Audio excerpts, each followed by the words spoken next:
C'est encore une joie pour moi ce matin d'ouvrir la Bible avec vous. Parce qu'à chaque fois qu'on ouvre la parole de Dieu, on découvre comment Dieu prend l'initiative, comment il fait les premiers pas pour nous communiquer son salut. Et ce salut-là, si grand qu'on possède en Jésus-Christ, vient nous transformer. Et quand il prend racine en nous, il nous donne l'opportunité d'être aussi des représentants de ce Christ-là envers les autres et de faire une différence. Et j'aimerais qu'on puisse se tourner dans la prière, juste remettre ce temps de parole-là pour que Dieu dispose nos cœurs. Père Tout-Puissant, merci pour ta parole. Merci parce qu'à travers elle, on voit l'expression de ton amour. Et cette parole-là s'est faite chair aussi dans la personne de Jésus. Cette parole puissante est celle qui nous transforme. Elle est la vérité qui nous transforme, qui nous libère. Je te prie ce matin de nous parler, de me faire la grâce de m'utiliser aussi comme messager.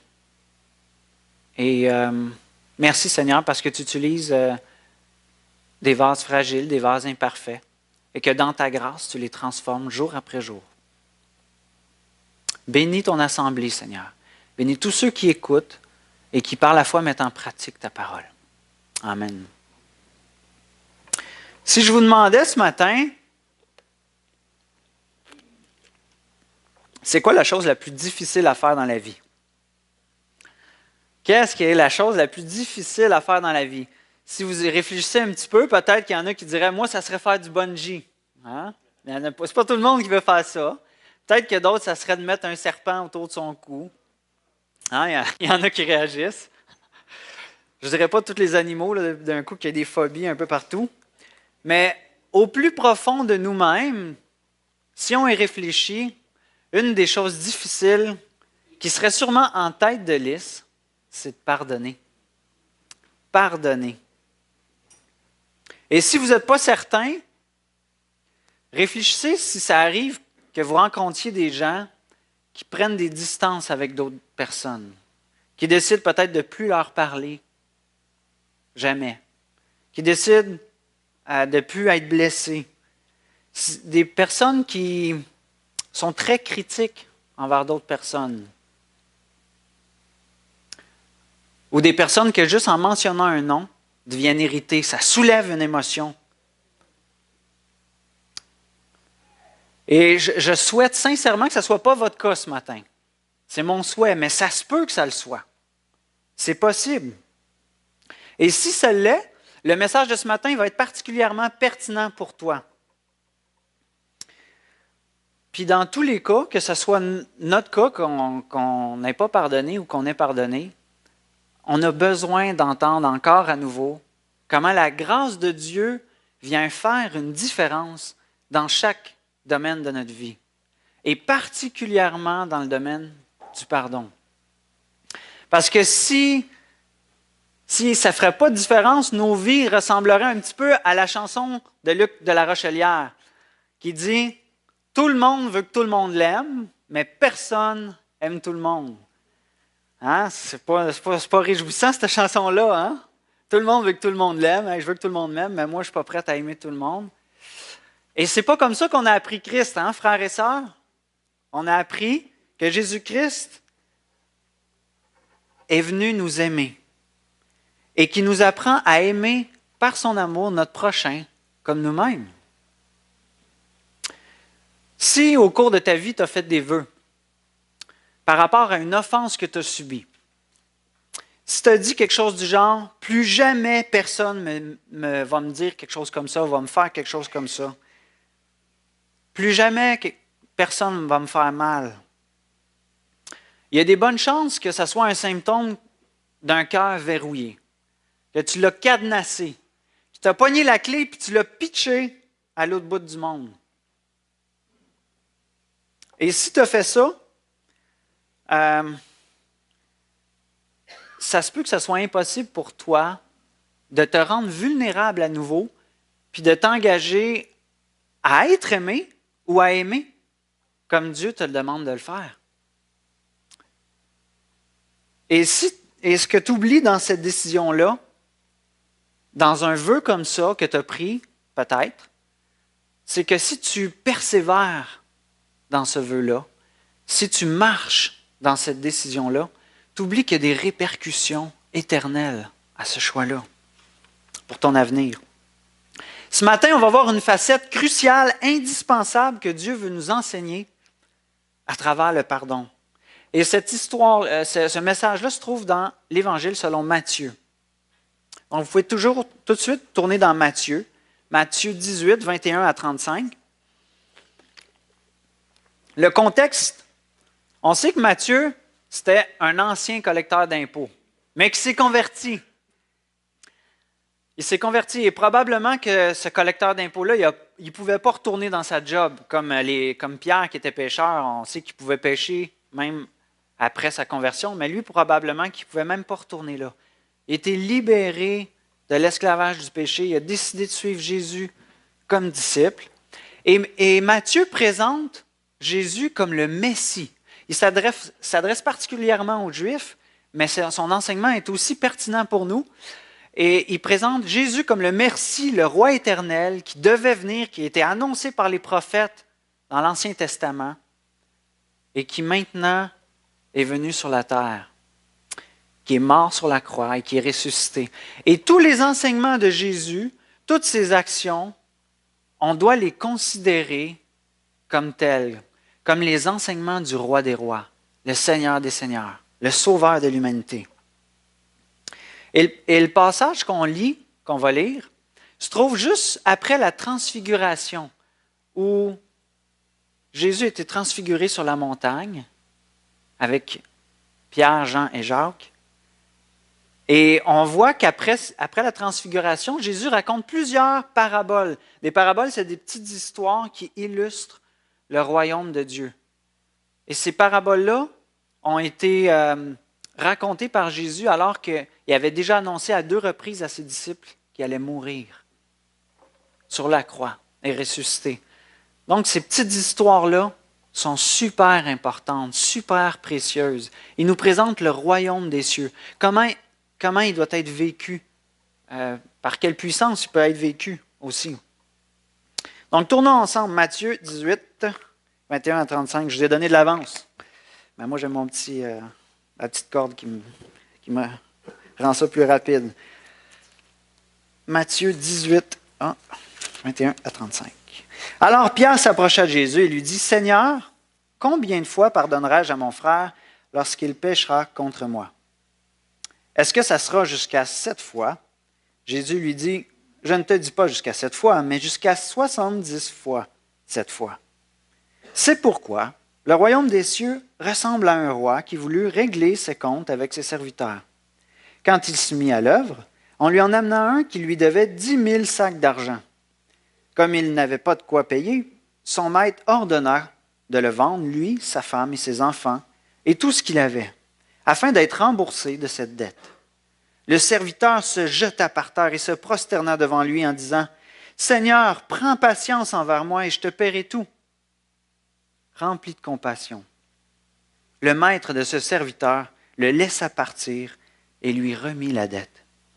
Une fois sorti, ce serviteur rencontra un de ses compagnons qui lui devait 100 pièces d'argent.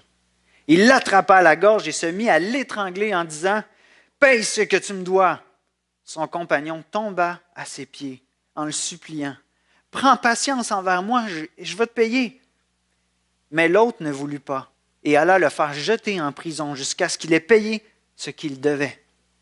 À la vue de ce qui était arrivé, ses compagnons furent profondément attristés et ils allèrent raconter à leur maître tout ce qui s'était passé. Alors le maître fit appeler ce serviteur et lui dit, « Méchant serviteur, je t'avais remis en entier ta dette parce que tu m'en avais supplié.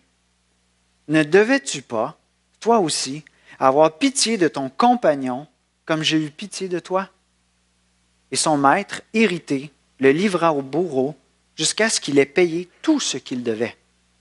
C'est ainsi que mon Père céleste vous traitera si chacun de vous ne pardonne pas à son frère de tout son cœur. Ouch, hein? Ça brasse ce matin? Le Seigneur nous interpelle.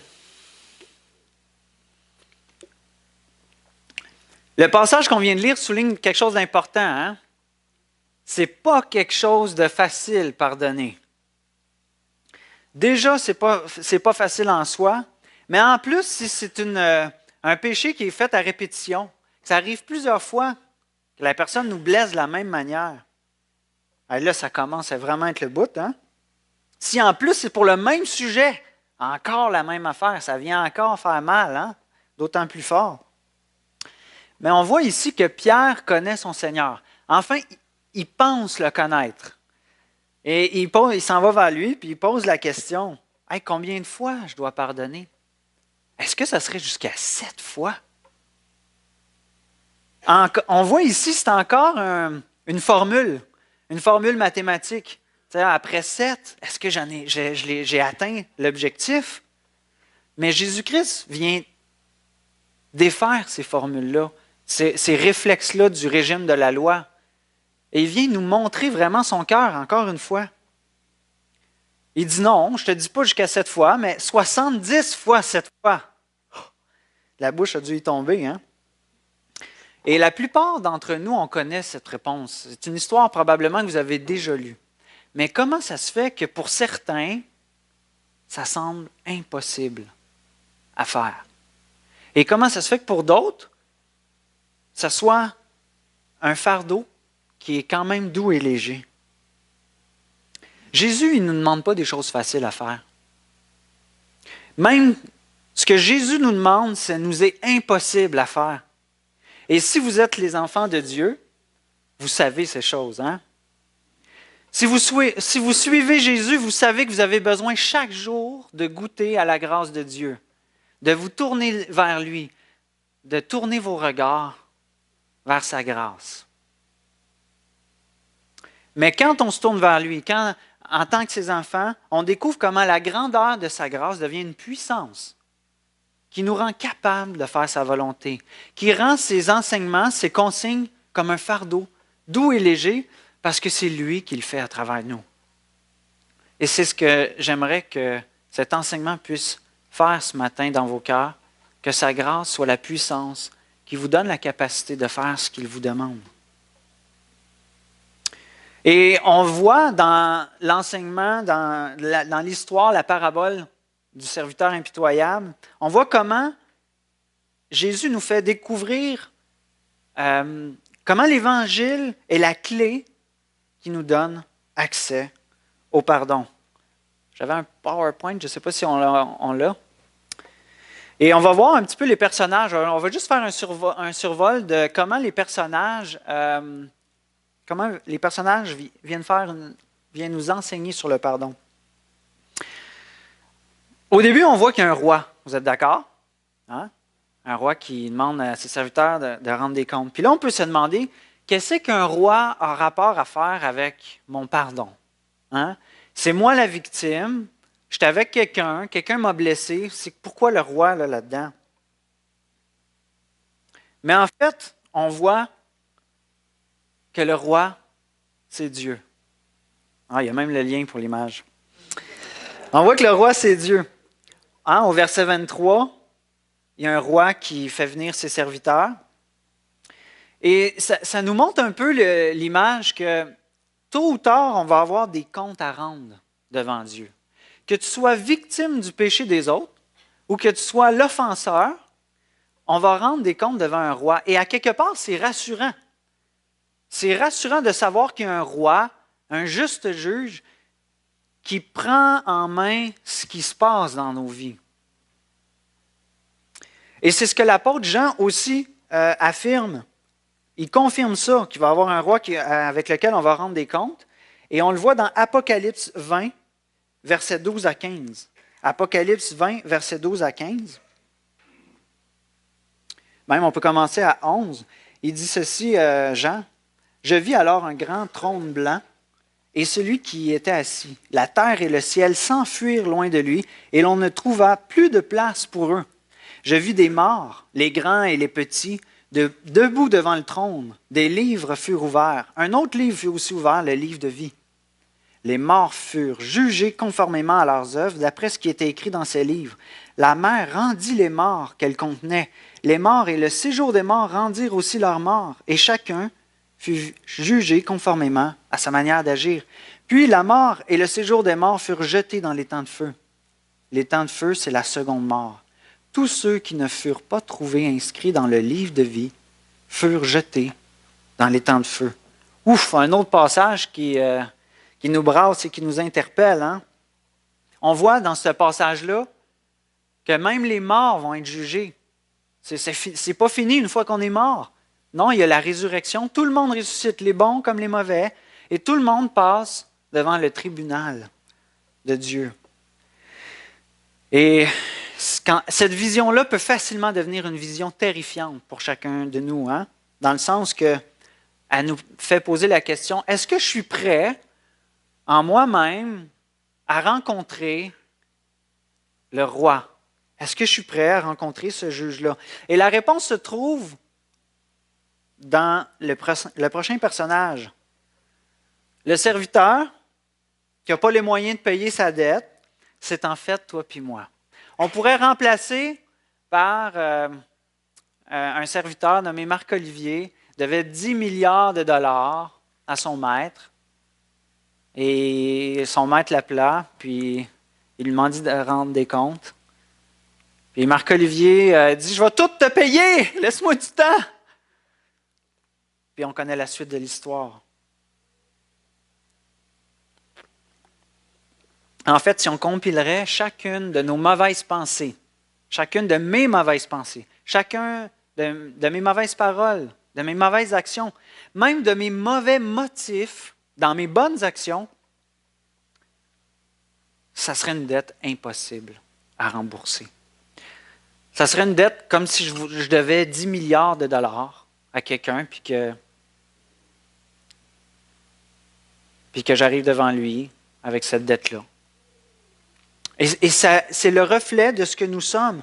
Alors, est-ce que par moi-même, est-ce que par toi-même ce matin, tu peux rembourser la dette que tu as devant Dieu? La réponse est non.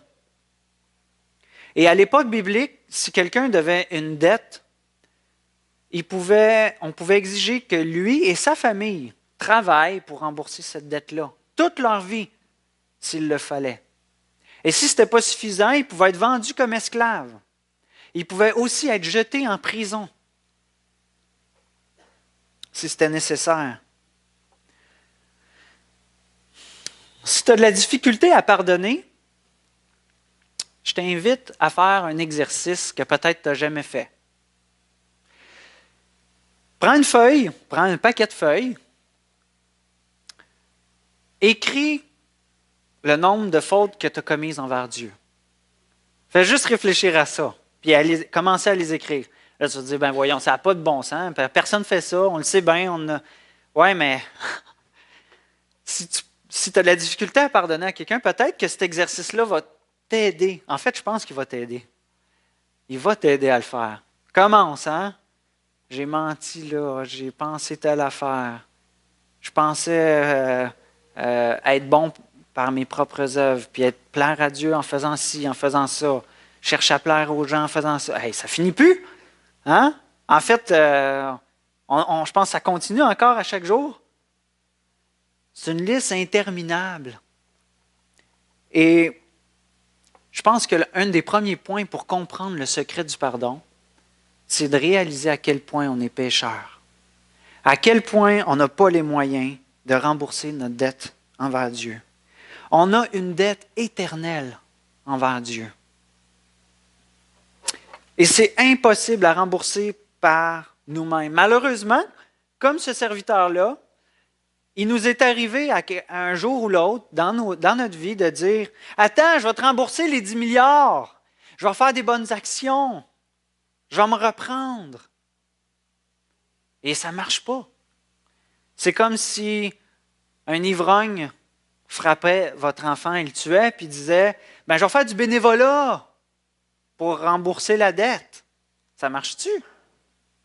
Mon enfant est mort. Il n'y a rien qui va rembourser ça. Christ est mort, frères et sœurs. Et c'est à ce moment-là de l'histoire que le secret du pardon nous est révélé au verset 27. Rempli de compassion. Le roi est rempli de compassion, rempli de miséricorde. La miséricorde, c'est un sentiment qui pousse à pardonner ce serviteur indigne-là qui doit des milliards. Et ce roi-là décide volontairement de lui remettre la dette. Le roi qui paye la dette, c'est Jésus. Si toi puis moi, on n'a pas les moyens de rembourser ce 10 milliards de dollars-là qu'on y doit, Jésus a les moyens. C'est le seul même qui a les moyens. Il n'y en a pas d'autres. Cherchez pas ailleurs. Christ est le seul qui a le moyen de rembourser la dette de nos péchés. Et le secret du vrai pardon, il commence là. C'est spécial, hein? C'est Jésus qui prend l'initiative de venir nous pardonner, alors que c'est lui qui est offensé. C'est lui qui est blessé par nos offenses. Et il décide, je viens te pardonner. Et à quel prix? Ça a coûté quel prix rembourser nos dettes? Ça a coûté le sang de Jésus-Christ. Ça a coûté sa vie. Ça a coûté le Fils unique de Dieu, le Père.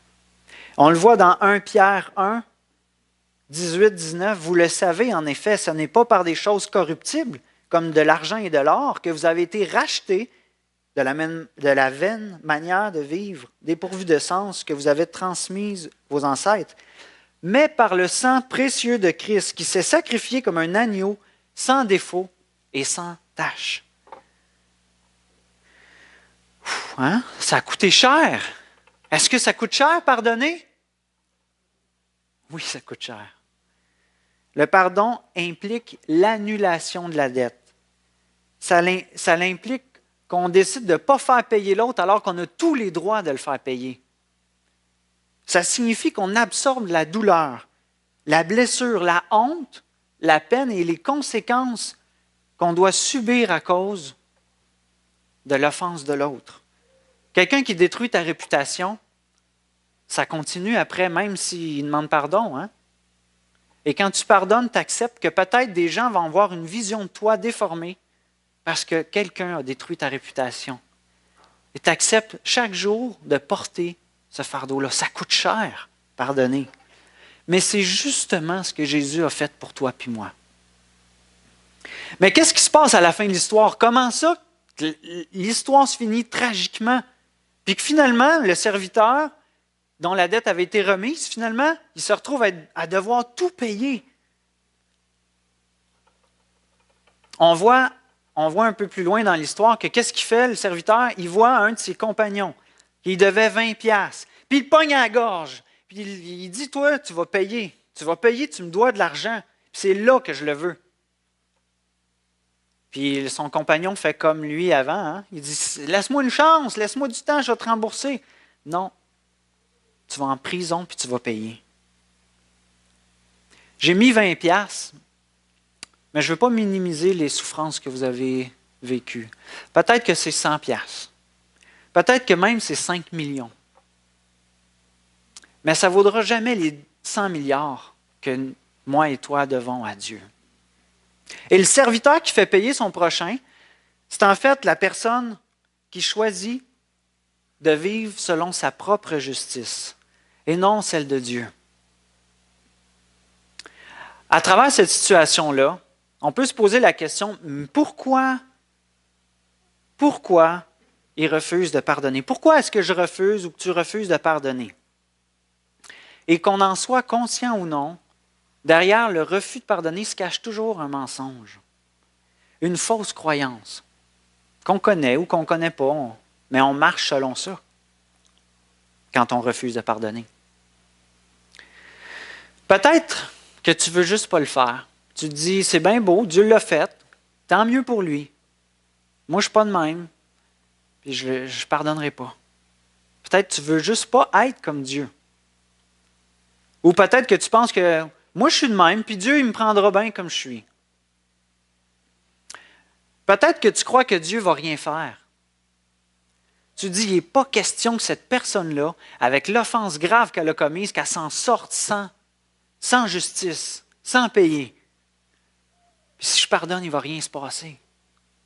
Peut-être que tu penses même que si tu pardonnes, tu vas encourager l'autre à continuer à faire le mal. Mais il faut savoir une chose. Pardonner, ça ne signifie pas que tu n'adresses pas la faute. Ça ne signifie pas qu'il n'y a pas de réprimandes qui sont dites à l'autre personne. Ça ne signifie pas même qu'il n'y aura pas de conséquences aux actions commises. Mais pardonner, ça fait quelque chose de merveilleux. Ça ouvre la voie à la réconciliation. Ça donne à l'autre l'opportunité de changer. Est-ce que tu réalises que même les anges n'ont pas ce privilège-là? Les anges n'ont pas le privilège qu'on a, nous, d'être pardonnés, d'avoir la possibilité de changer. On est des êtres précieux aux yeux de Dieu, d'une façon unique. Il nous offre cette opportunité-là de changer. Wow! Et si tu refuses, si tu réalises ce matin que tu as refusé de pardonner à quelqu'un, l'Esprit de Dieu, par sa parole, t'encourage, t'appelle maintenant à pardonner. Il t'appelle maintenant, pas après que tu vas y avoir fait assez payer. C'est tout de suite que Dieu t'appelle à pardonner.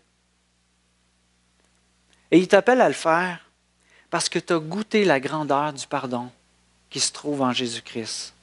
Tu as goûté à son pardon pour toi. Mais si tu t'obstines et tu dis non, il n'en est pas question, moi je vais continuer à retenir cette offense-là. Je pense que le passage ici nous invite à nous poser des questions. Et je sais que ce que je vais vous dire ce matin n'est pas quelque chose de facile. Mais je pense que plusieurs personnes peuvent croire suivre Jésus comme un roi. Mais Jésus vient clarifier les choses. Tu crois servir un Dieu qui pardonne en refusant de pardonner toi-même? Tu te trompes. Quand on agit ainsi, là, quand on continue et qu'on persévère jusqu'au bout à faire payer sans jamais offrir le pardon, on se place au-dessus de la loi, de l'amour et de la grâce de Dieu. Et si on persévère là-dedans puis qu'on marche là-dedans, c'est écrit. Dieu va nous faire payer de la même manière qu'on a fait payer les autres. Et peut-être vous doutez de ça, mais regardez les versets, regardez les prochains versets. Matthieu 6,15. Mais si vous ne pardonnez pas, ça c'est un autre verset, si vous ne pardonnez pas aux hommes, votre Père ne vous pardonnera plus vos fautes. Marc 11, 25, 26. Et lorsque vous êtes debout pour prier, si vous avez quelque chose contre quelqu'un, pardonnez-lui, afin que votre Père céleste vous pardonne aussi vos fautes. Mais si vous ne pardonnez pas, votre Père céleste ne vous pardonnera pas non plus vos fautes. Jacques 2. Mais si vous ne pardonnez pas, votre Père céleste ne vous pardonnera pas non plus vos fautes. 1 Jean 3, 10. C'est à cela qu'on reconnaît les enfants de Dieu et les enfants du diable. Celui qui ne pratique pas la justice n'est pas de Dieu, tout comme celui qui n'aime pas son frère. Comment aimer sans pardonner? Hein? Matthieu 6, 12. Même la prière, le Notre Père, l'explique. Pardonne-nous nos offenses, comme nous pardonnons à ceux qui nous ont offensés. Même nos prières reflètent le pardon qu'on a reçu. Est-ce que je suis en train de dire ce matin que Dieu revient sur sa décision puis que finalement on peut perdre notre salut? Non, je ne suis pas en train de dire ça. Est-ce que je suis en train de dire que pardonner est une œuvre expiatoire qui fait qu'on peut être accepté de Dieu? Non, je ne suis pas en train de dire ça. Mais lisez les Écritures et vous allez voir que c'est impossible que celui qui reçoit un si grand pardon de la part de Dieu s'obstine indéfiniment à refuser de pardonner à quelqu'un d'autre en retour. Est-ce que maintenant, pardonner signifie qu'on doit être réconcilié avec tout le monde? Avec quelqu'un qui nous offense sans scrupule, puis faire le tapis, puis dire « ben non, je t'aime, puis on va vivre ensemble, réconciliés ». Non, ça ne veut pas dire ça. La repentance, une fois que tu pardonnes, la repentance dépend de l'autre personne. Vous êtes d'accord? Chaque personne est responsable de recevoir le pardon, soit de Dieu ou de nous, de se repentir pour saisir la réconciliation qui lui est offerte. Et quand on dit « je ne peux pas pardonner ça », on déclare en fait que la personne qui nous a blessés, que son péché est plus grave que la somme de nos péchés envers Christ. On met le focus sur le brin de paille qu'il y a dans l'œil de notre prochain, en ne voyant pas la poutre de bois qui nous cache les yeux. Frères et sœurs, je ne suis pas en train ici de dire si tu as un péché non pardonné, tu n'es pas chrétien, puis si tu as un péché pardonné, tu es chrétien. Mais je suis en train de dire que la seule solution, si tu te trouves dans cette situation-là, c'est la foi dans le pardon de Jésus-Christ. Et la repentance, en acceptant, en décidant de donner, d'accorder le pardon. Et de toute façon, vous ne pourrez rien ajouter à ce que Jésus a déjà accompli. Est-ce que vous pouvez ajouter quelque chose de plus à la grâce de Dieu? Non. Est-ce que vous pouvez ajouter quelque chose de plus à l'enfer? Non. Tout est suffisant dans ce que Christ a accompli. Et qu'est-ce qu'on est appelé à faire en tant que ses enfants? On est appelé à imiter les amis de l'homme qui a été jeté en prison par le serviteur impitoyable.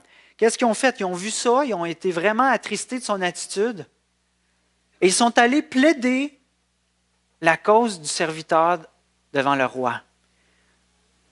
Hein? Et c'est ça qu'on est appelé, ceux qui plaident, celui-là qui va voir le roi, c'est ça qu'on est appelé à imiter. On est appelé à remettre nos offenses devant Dieu, qui va faire justice et qui nous a pardonné. Et vous savez, parfois, il va y avoir des blessures profondes qui vont vous demander de marcher dans ce pardon-là. Parce que des fois, il y a une blessure, comme la réputation, l'exemple de la réputation que j'ai donné tout à l'heure, il y a des blessures que vous allez découvrir les conséquences plus tard, de « aïe, il y a encore ça à payer. » Des fois, c'est dur, on ne peut pas mesurer tout le poids à payer d'une blessure. On la découvre par la suite, soit par la honte que ça provoque, soit par des choses qu'on n'avait pas imaginées. Mais l'idée, c'est de marcher dans ce pardon-là. Non, Seigneur, j'ai décidé de pardonner tel jour à cette personne-là. Et je continue dans cet engagement-là de marcher dans ton pardon. Parce que c'est son pardon qui va nous donner la puissance. Et je décide aussi de placer ma confiance dans la consolation que toi, tu me donnes en Jésus-Christ. Dans la consolation que je possède dans la résurrection. Donc, rappelez-vous ça, le secret du vrai pardon se trouve dans le pardon qu'on a reçu en Jésus-Christ. Je termine avec ça. Le secret du vrai pardon se trouve dans le pardon qu'on a reçu en Jésus-Christ. Est-ce que Jésus-Christ nous demande des choses difficiles? Oui. Mais Jésus ne va jamais vous demander quelque chose qu'il ne vous a pas donné d'abord en abondance, qu'il vous a donné 10 milliards de fois plus que qu'est-ce qu'il vous demande. Rappelez-vous ça. Et pendant que l'équipe de louange s'approche, ce matin, j'aimerais... en fait, je pense que l'Esprit de Dieu t'appelle. Il t'appelle à prendre cet engagement-là de pardonner. Si ce matin, tu as cette offense-là qui n'est pas encore réglée et que tu tiens encore et que tu fais payer dans ton cœur, l'Esprit de Dieu t'appelle à prendre un engagement, à décider de pardonner. Et pendant le dernier chant, je t'invite à t'avancer si tu veux prendre cette décision-là.